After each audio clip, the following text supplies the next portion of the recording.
Bilangan 35. Kota-kota orang Lewi. Tuhan berfirman kepada Musa di dataran Moab di tepi sungai Yordan di dekat Yeriko. Perintahkanlah kepada orang Israel supaya dari milik pusaka kepunyaannya diberikan mereka kota-kota kepada orang Lewi untuk didiami. Juga haruslah kamu memberikan kepada orang Lewi tanah-tanah penggembalaan yang di sekeliling kota-kota itu. Kota-kota itu akan menjadi kepunyaan mereka untuk didiami dan tanah-tanah penggembalaannya untuk hewan yang mereka miliki dan untuk segala ternak mereka yang lain.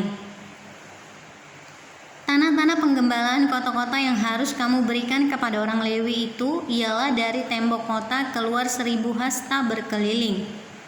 Di luar kota itu haruslah kamu mengukur 2000 hasta di sisi timur dan 2000 hasta di sisi selatan dan 2000 hasta di sisi barat dan 2000 hasta di sisi utara, sehingga kota itu berada di tengah-tengah.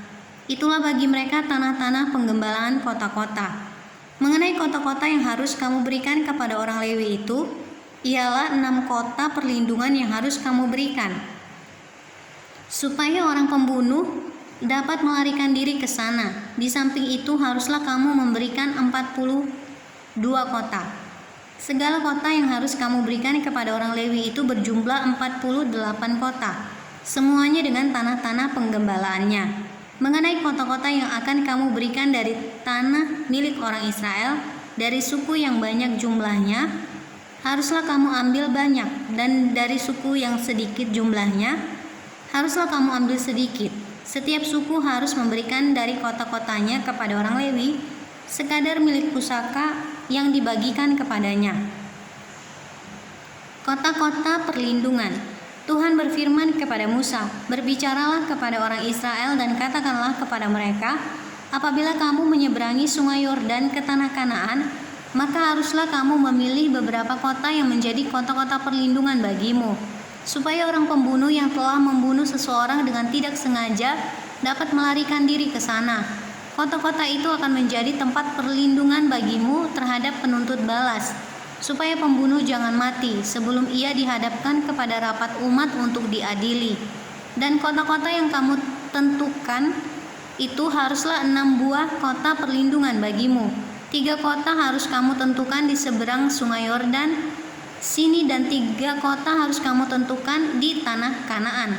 Semuanya kota-kota perlindungan. Ke-6 kota itu haruslah menjadi tempat perlindungan bagi orang Israel dan bagi orang asing dan pendatang di tengah-tengahmu, supaya setiap orang yang telah membunuh seseorang dengan tidak sengaja dapat melarikan diri ke sana. Tetapi jika ia membunuh orang itu dengan benda besi sehingga orang itu mati, maka ia seorang pembunuh. Pastilah pembunuh itu dibunuh. Dan jika ia membunuh orang itu dengan batu di tangan yang mungkin menyebabkan matinya seseorang sehingga orang itu mati, maka ia seorang pembunuh. Pastilah pembunuh itu dibunuh. Atau jika ia membunuh orang itu dengan benda kayu di tangan yang mungkin menyebabkan matinya seseorang sehingga orang itu mati, maka ia seorang pembunuh. Pastilah pembunuh itu dibunuh. Penuntut darahlah yang harus membunuh pembunuh itu. Pada waktu bertemu dengan dia, ia harus membunuh dia.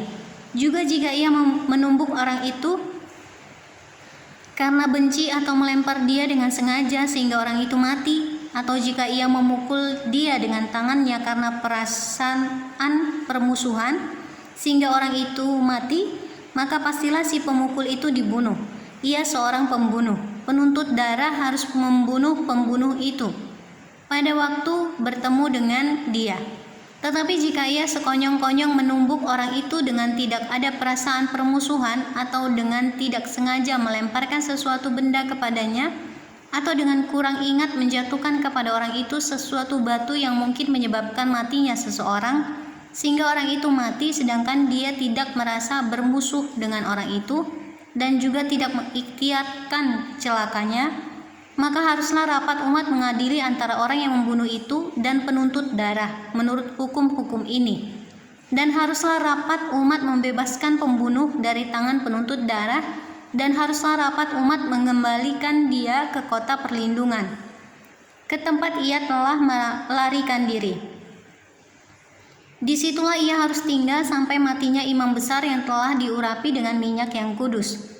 Tetapi jika terjadi bahwa pembunuh itu keluar dari batas kota perlindungan tempat ia melarikan diri, dan penuntut darah mendapat dia di luar batas kota perlindungannya, dan penuntut darah membunuh pembunuh itu, maka tidaklah ia berhutang darah, sebab pembunuh itu wajib tinggal di kota perlindungan sampai matinya imam besar. Tetapi sesudah matinya imam besar, bolehlah pembunuh itu kembali ke tanah kepunyaannya sendiri.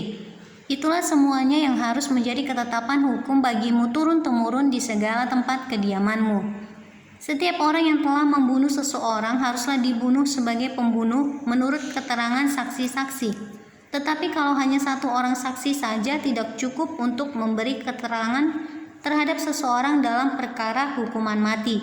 Janganlah kamu menerima uang tebusan karena nyawa seorang pembunuh yang kesalahannya setimpal dengan hukuman mati, tetapi pastilah ia dibunuh. Juga janganlah kamu menerima uang tebusan karena seseorang yang telah melarikan diri ke kota perlindungannya, supaya ia boleh kembali untuk diam di tanahnya sebelum matinya imam besar. Jadi janganlah kamu mencemarkan negeri tempat tinggalmu, sebab darah itulah yang mencemarkan negeri itu. Maka bagi negeri itu tidak dapat diadakan pendamaian oleh karena darah yang tertumpah di sana, kecuali dengan darah orang yang telah menumpahkannya. Maka janganlah najiskan negeri tempat kedudukanmu yang di tengah-tengahnya aku diam, sebab aku Tuhan diam di tengah-tengah orang Israel.